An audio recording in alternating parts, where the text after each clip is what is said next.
So I want to ask a big question as a way of getting our day started. And the question is, does the Torah believe in progress? Or maybe differently, what is the relationship between technological development and moral development? And in order to get at that question, I want to ask yet another question. Just how much does God value human responsibility? What is the role of human responsibility in the Torah? And if we turn to the beginning of the book of Exodus, we discover that God accomplishes God's ends for the world, even in the book of Exodus, which is so focused on the miraculous, right? God accomplishes God's ends for the world, not only for human beings, but also, crucially, through and with us. Exodus 3. This is, I think, one of the most amazing moments in all of biblical literature, and somehow we usually just sort of roll right past it. It is a startling moment that provides, I think, a really powerful window into biblical theology and into Jewish theology more broadly. God appears to Moshe at the burning bush and announces, famously, that God has heard Israel's cries. Then God announces God's intentions to liberate the Israelites and to bring them to the promised land. Finally, God is ready to crash into history and fundamentally upheave, to flip the status quo on its head. How will the creator of heaven and earth accomplish this goal? God reveals God's amazing divine plan. Addressing Moses, God says, it's the last verse in the source, "Come therefore, I will send you to Paro, and you shall free my people, the Israelites, from Egypt." I mean, this is a text that is so familiar that it is easy to miss how bizarre this is, right? The omnipotent creator of heaven and earth says, I'm done with Paro. I'm done with Egypt. We are finally going to have a totally different world. How will I, the omnipotent creator, make this happen? Hey, you nothing little shepherd who's never accomplished anything in your life, get going. That's the tool I have at my divine disposal. It really is one of the most amazing moments in Tanakh, right? A divine goal becomes immediately a human vocation. My goal is to liberate the slaves. That means Moshe has a job. This, I think, is one of the most powerful moments in Tanakh where we're essentially told that for the accomplishment of God's goals, God has the need, the chosen need of human beings. This is one of the many things that made Abraham Joshua Heschel able to talk over and over again about the idea that God is in search of man to fulfill God's ends.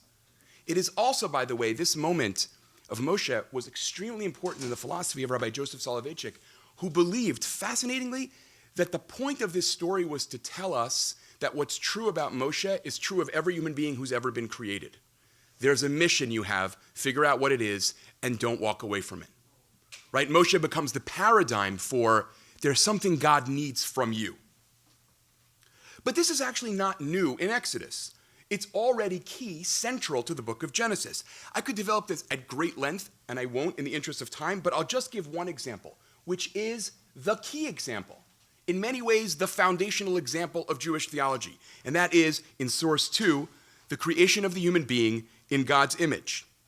Now, as you may know, this verse has driven Jewish interpreters crazy because it has never fully been clear, or so they thought, what it actually means. When God says that I have created this person, Neil Grand is created in the image of God, right? Neil is sort of, you could sort of see him trembling in the front row now. But when God creates, I often get confused in that way. When God creates Neil Grand in the image, what does that mean, right?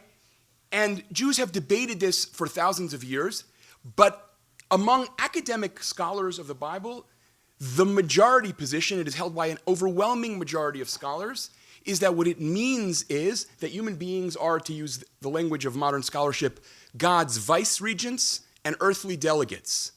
That is, God creates human beings, and what it means to make them in God's image is that they are entrusted with ruling the world on God's behalf. In other words, when the verse says, let us make man in our image after our likeness, and then says, and they will rule over the fish of the sea, etc., the second half of that verse is the definition of the first. What it means to be God's image is to rule on God's behalf. Saadia Gaon, one of the earliest Jewish biblical commentators, is the one person in the Jewish Middle Ages who gets this exactly right. He offers one word on Tselem Elohim. He says, shalit, a ruler. That's what it means to be created in God's image. Now, for another year or another lecture, I just want to say this and underscore it about 1,000 times. This is not licensed to do whatever we want, right? This is actually about ruling on God's behalf, which is about always a preoccupation with and concern with the most vulnerable aspects of human creation, okay? Now, just think about this for a minute. In other words, the Torah begins with a moment where God announces, not only do I respect, but I actively solicit human agency. I want human beings to have power and freedom. I am appointing them on my behalf. This enables people to talk about how in Genesis 1 already, God is, to give a famous quote from Bible scholarship, a power-sharing, not a power-hoarding God. It also means, by the way, the risk of saying the obvious, that's worth saying, that although God sees in Genesis 1 that the world is very good does not equal perfect. Because on some level, that's what the appointment of human beings makes possible, right? The world is not yet fully flourishing, and it is your job to make it so. Just how seriously does the Torah take this? Here, knowing something about the ancient Near East is actually quite fascinating. All over the ancient Near East, in almost every ancient Near Eastern myth we have, culture and civilization are considered gifts of the gods, right? That is to say, humanity did not develop any aspect of its own culture. Music, art, the tools with which people build things, all of that is a gift from the gods. The Bible, the Torah comes along and tries to flip this myth entirely on its head. And I'd like to just ask you, the source I really want to look at together is source 3. And this is the part of Genesis 4 that no one ever pays any attention to. It's like what seems like the addendum to the Cain and Abel story. It's actually a fascinating thing about reading Tanakh. Almost all readers of Tanakh see genealogies and take that as an opportunity to go out and get a drink, right? This is boring. But every genealogy in Tanakh actually serves an enormously important literary or theological purpose. They're always there to make a point. And this genealogy is totally fascinating, okay? So if you read inside, we'll read in English for the interest of time. Cain knew his wife, and she conceived and bore Enosh, and he then, probably Cain, founded a city and named the city after his son. And then if you go on a little further, you'll see that there is Yaval, who introduces the herding of livestock, Yuval, who introduces music, Tuval Cain, who introduces metallurgy.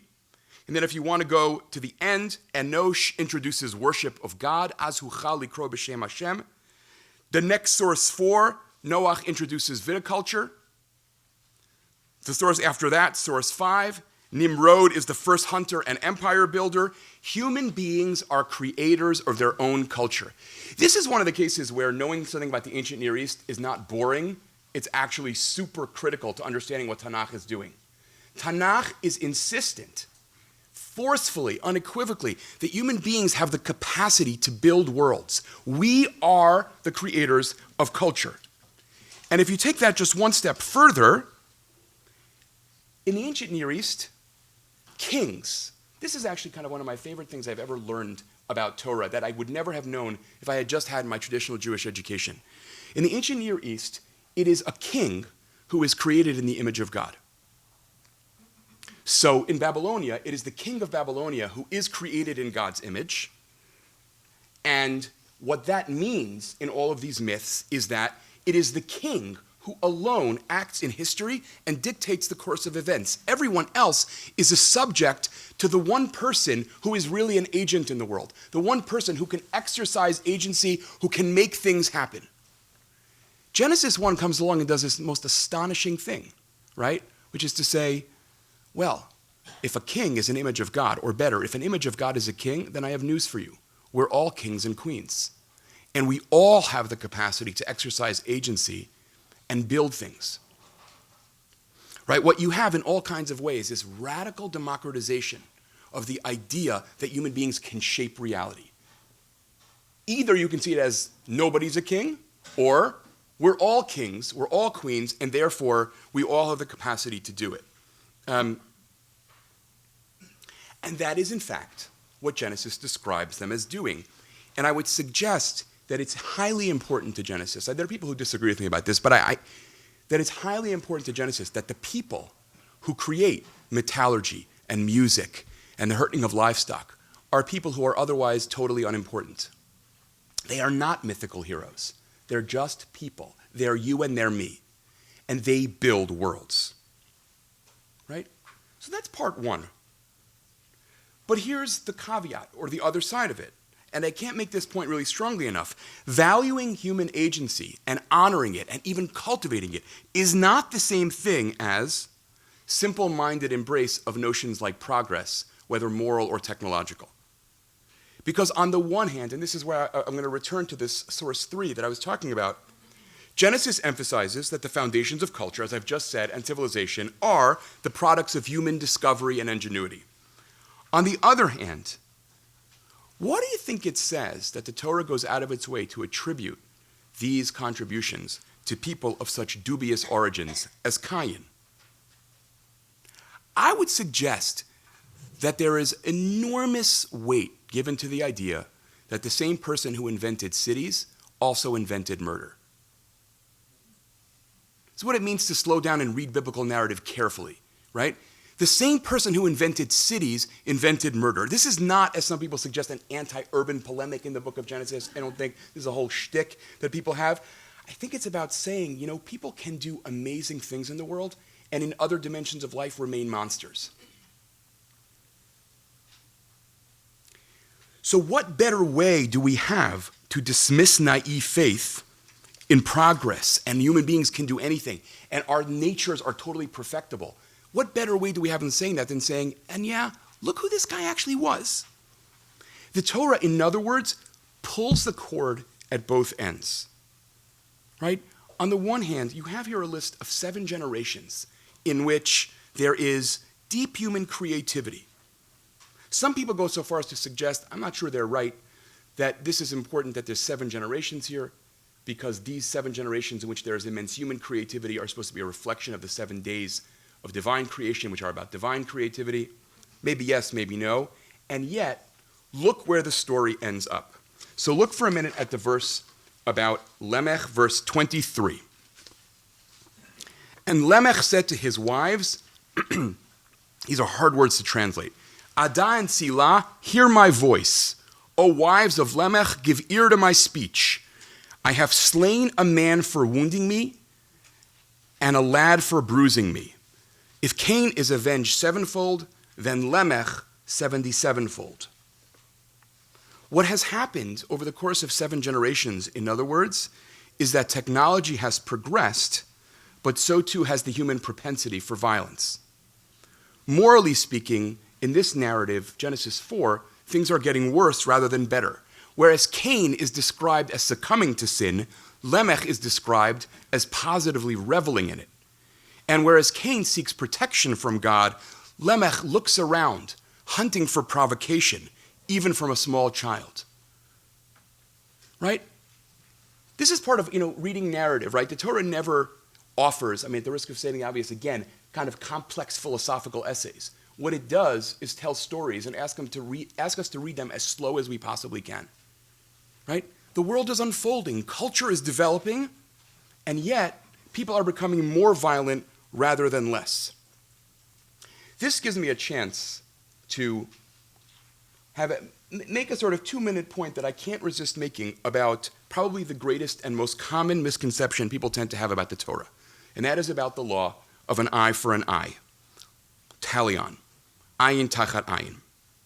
So what does that mean? Look for a minute. Oh, did I not include this on the sheet? That was very bad of me. Did I? I did. Source 6. Sorry. Yeah. V'ima soni yeh, I'm going to read this in Hebrew and translate because it's important. What the Hebrew here is going to matter a lot. V'ima soni yeh v'natata nefesh tachat nefesh. Okay? If a disaster happens, a death, take a life for a life. And then, ayin tachat ayin, an eye for an eye, shein tachat shein, a tooth for a tooth, yad tachat yad, regel tachat ragel, a hand for a hand, a foot for a foot. Kviyah tachat kviyah, a burn for a burn, and then pay very close attention to the Hebrew here. Petza tachat petza, chabura tachat chabura, a wound for a wound, a bruise for a bruise. Now, all over the history of Western civilization, people have read this as the barbarism of quote-unquote Old Testament ethics, right? Turn back now to the story of Lamech for a minute. What does Lamech say? The Hebrew closely at the end of verse 23. Ki ish haragti lefitz'i, I have killed a man for a petza, v'yeled lechaburati, and I have killed a man for a chabura. Same order, petza and chabura. What is going on in Exodus is commenting on this story and saying, wait a minute. Petza tachat petza, not life tachat petza. What's wrong with you? Chabura tachat chabura, not life tachat chabura. What are we, barbarians? In other words, punishment is proportional. Right? In other words, if you read the verse out of context and think, oh, this is all about violence and talion, this is about a first attempt to restrain violence. Lamech is the paradigm of the person who wants vengeance. He wants a society based on vengeance and violence. Torah comes and says, everybody calm down. This is why, by the way, I think the sages, when they insist with total chutzpah and seemingly no textual basis, that ayin tachat ayin means money, right? Classic rabbinic law, when the Torah says that I take an eye for an eye, that means I pay. Why don't the sages say, as they do on a couple of occasions, we are fundamentally uprooting something from the Torah? Because I think they understand that they are actually just playing out the logic that Exodus begins. Right? It is an attempt to rein in the human propensity to inflict violence as a response to violence. And that too, right, that is an attempt to say, here's a story that acknowledges that technological progress, cultural progress, does not automatically yield moral progress. So here's biblical law. Let's try to have a little moral progress, right? Let's rein in rather than cultivate the desire to murder people just because we've been hurt. Okay, so just a couple of last steps to this, right? 7 generations of achievement end up with people being more bloodthirsty, not less.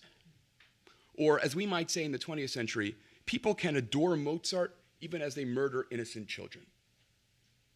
Right? In many ways, I see Genesis 4, right, as a kind of biblical meditation on Germany in the middle of the 20th century. Right? The very height of Western civilization in every conceivable field. Right? You can't study the humanities without reading German. There's a reason for that. And yet, look how cultural progress and moral progress don't necessarily come entwined with one another. All of this, of course, culminates in the flood, which just very quickly I'll mention there are some beautiful literary cues between Genesis 6 and the creation story, right? God commands human beings to fill the world with life. Instead, they fill it, vatimale haaretz chamas. Instead of filling it with life, they fill it with violence.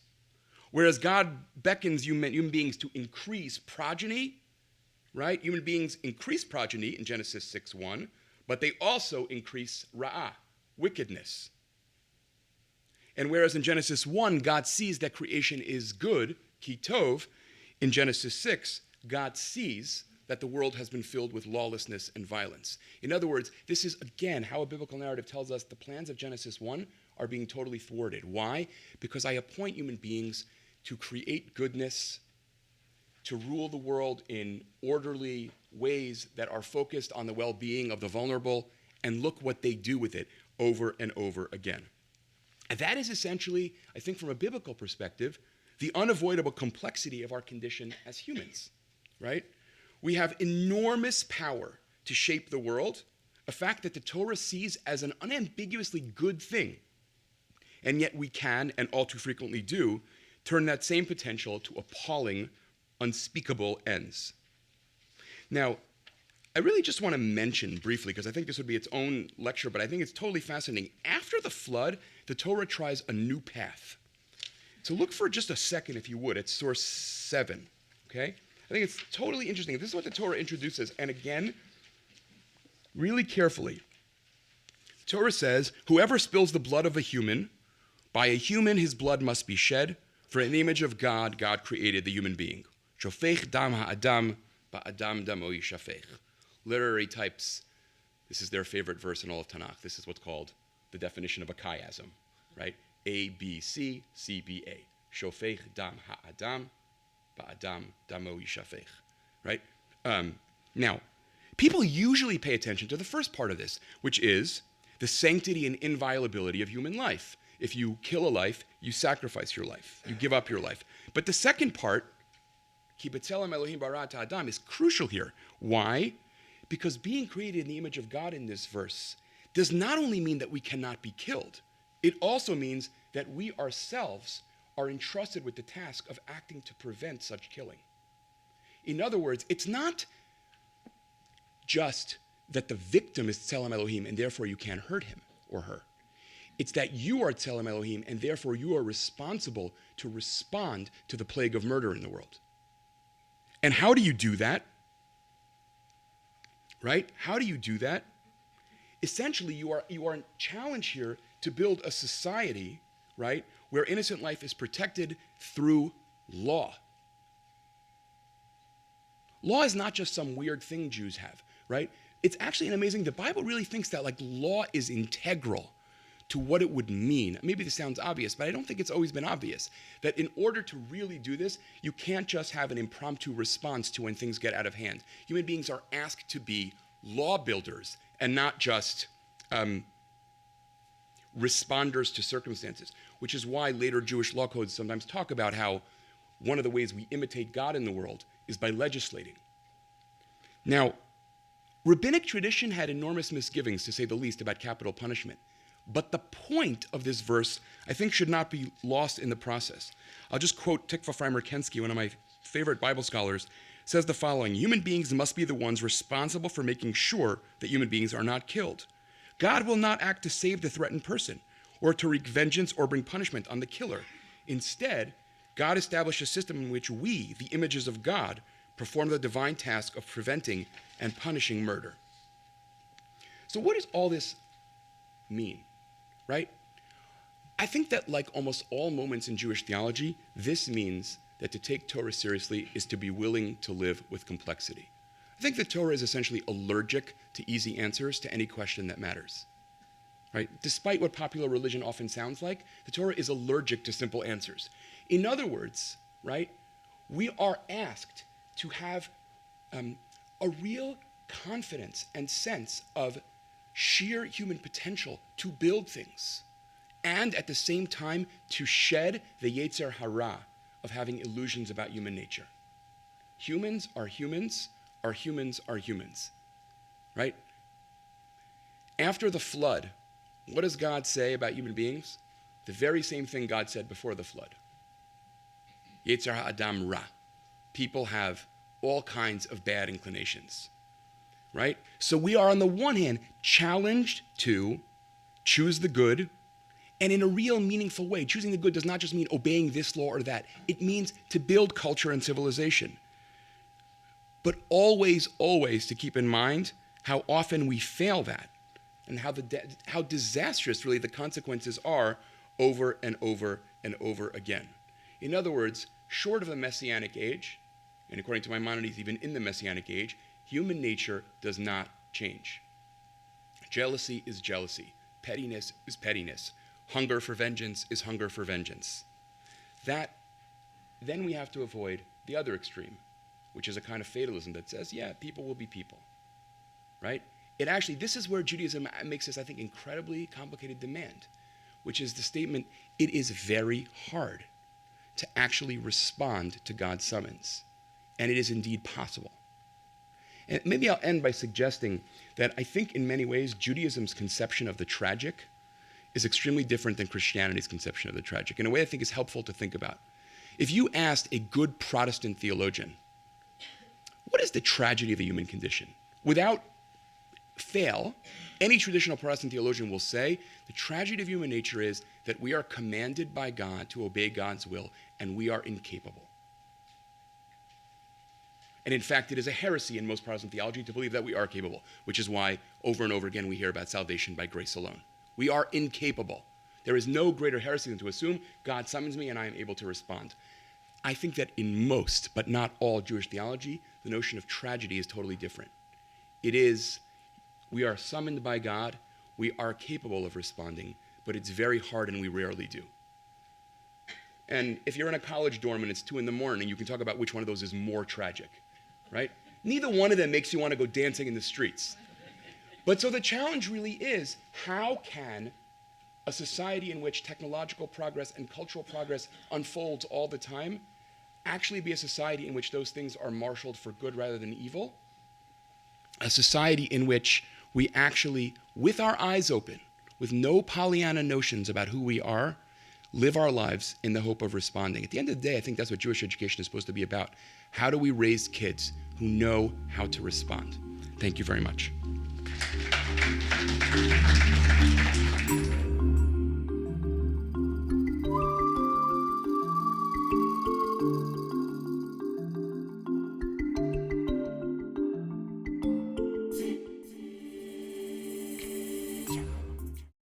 We would be pleased to send a complimentary DVD of this program to anyone who wishes to support JBS, the Jewish Broadcasting Service, with a tax-deductible gift of $36, double chai or more, to the nonprofit organization Jewish Education in Media.